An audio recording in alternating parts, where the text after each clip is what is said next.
ಪ್ರಿಯಾಂಕ ಖರ್ಗೆ ಹೇಳಿಕೆಗೆ ಆರಗ ಜ್ಞಾನೇಂದ್ರ ಕಿಡಿಕಾರಿದ್ದಾರೆ. ವಿಜಯೇಂದ್ರ ಪರ ಆರಗ ಜ್ಞಾನೇಂದ್ರ ಬ್ಯಾಟಿಂಗ್ ಮಾಡಿದ್ದಾರೆ. ಜನರನ್ನ ವಿಮುಖಗೊಳಿಸುವಂತ ತಂತ್ರ ಕಾಂಗ್ರೆಸ್ ಮಾಡ್ತಾ ಇದೆ. ವಿಜಯೇಂದ್ರ ಬಗ್ಗೆ ಮಾತನಾಡಿಲ್ಲ ಅಂತ ಮಣಿಪಾಡಿ ಹೇಳಿದ್ದಾರೆ. ಮಣಿಪಾಡಿ ವಿಚಾರ ತನಿಖೆಗೆ ಕೊಡೋದಲ್ಲ, ಮೂಡ ವಾಲ್ಮೀಕಿ ಹಗರಣ ಸಿಬಿಐ ಕೊಡ್ಬೇಕಲ್ವಾ?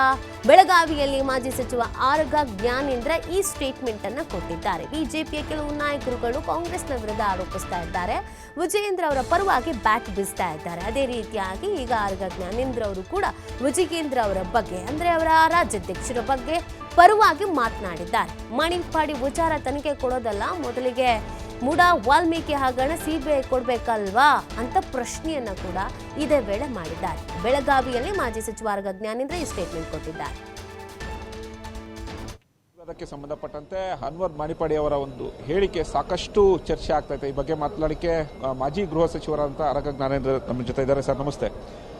ಅನ್ವರ್ ಮಾಣಿಪಾಡಿ ಅವರ ಒಂದು ಹೇಳಿಕೆ, ಅವರ ವಿಡಿಯೋಗಳನ್ನು ಮುಂದಿಟ್ಟು ಕಾಂಗ್ರೆಸ್ ನಾಯಕರು ಈಗ ಬಿಜೆಪಿ ನಾಯಕರ ಮೇಲೆ ಆರೋಪ ಮಾಡ್ತಾ ಇದ್ದಾರೆ. ನೋಡಿ, ಇವೆಲ್ಲವೂ ಕೂಡ ತಮ್ಮ ಮೇಲಿರುವ ಭ್ರಷ್ಟಾಚಾರದ ಆಪಾದನೆಗಳಿಂದ ಜನರ ಮನಸ್ಸನ್ನು ವಿಮುಖಗೊಳಿಸುವಂಥ ಒಂದು ತಂತ್ರ ಬಿಟ್ಟರೆ ಬೇರೆ ಏನಿಲ್ಲ. ಅನ್ವರ್ ಮಾಣಿಪಾಡಿ ಅವರು ಹೇಳಿದ್ದಾರೆ, ನಾನು ವಿಜಯೇಂದ್ರ ಅವ್ರ ಬಗ್ಗೆ ಆ ರೀತಿ ಮಾತೇ ಆಡಲಿಲ್ಲ ಅಂತೇಳಿ ಹೇಳಿ ಮೊನ್ನೆ ಎರಡೆರಡು ಸಾರಿ ಸ್ಟೇಟ್ಮೆಂಟ್ ಮಾಡಿರ್ತಕ್ಕಂಥದ್ದು ಜನ ನೋಡಿದ್ದಾರೆ. ಆದರೆ ಒಬ್ಬ ಮುಖ್ಯಮಂತ್ರಿ ಆಗಿರ್ತಕ್ಕಂಥವ್ರು, ಒಬ್ಬ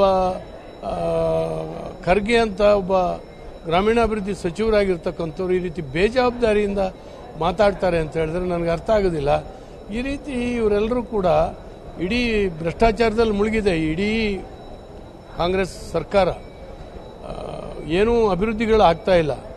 ಇದನ್ನು ಜನರ ಅಸಹನೆ ನಿರ್ಮಾಣ ಆಗ್ತಾ ಇದೆ. ಇದರಿಂದ ಡೈವರ್ಟ್ ಮಾಡಲಿಕ್ಕಾಗಿ ಬೇರೆಯವ್ರ ಮೇಲೆ ಬೆಳೆ ತರಿಸುವಂತ ಒಂದು ತಂತ್ರವನ್ನು ಮಾಡ್ತಾ ಇದ್ದಾರೆ. ನಾವು ಸಿಬಿಐ ತನಿಖೆಗೆ ಕೊಡೋಕೆ ಸಿದ್ಧ, ಸಿಬಿಐ ತನಿಖೆಗೆ ಕೊಡ್ತೀವಿ ಅನ್ನೋದು ಮಾತನ್ನ ಕಾಂಗ್ರೆಸ್ ನಾಯಕರು ಹೇಳ್ತಾ ಇದ್ದಾರೆ. ಮಣಿಪಾಡಿದೇನ್ರಿ, ಮೂಡಾದ್ ಕೊಡ್ಬೇಕಲ್ಲ, ವಾಲ್ಮೀಕಿದ್ ಕೊಡ್ಬೇಕಲ್ಲ, ನಾವು ಒತ್ತಾಯ ಮಾಡಿದ್ವಲ್ಲ, ಅದು ಕೊಡದೇ ಇದ್ರೆ ಹೆಂಗೆ ಆಗುತ್ತೆ? ಇವ್ರು ಯಾವುದನ್ನ ತಮಗೆ ಬೇಕಾಗಿದ್ದನ್ನು ಕೊಡೋದು, ತಮಗೆ ಬೇಡದಾಗಿದ್ದನ್ನು ಕೊಡದೇ ಇರುವಂತಹದ್ದು, SITಯನ್ನು ಬಳಸ್ಕೊಂಡು ಪಾರಾಗುವಂತಹದ್ದು ಈ ಕೆಲಸವನ್ನು ಅವರು ಮಾಡ್ತಾ ಇದ್ದಾರೆ. ಖಂಡಿತವಾಗೂ ಒಂದು ವಿಚಿತ್ರವಾದಂಥ ಸನ್ನಿವೇಶದಲ್ಲಿ ಸರ್ಕಾರ ನಡೀತಾ ಇದೆ. ಒಂದು ಬೇಜವಾಬ್ದಾರಿಯುತವಾದಂಥ ನಡವಳಿಕೆ.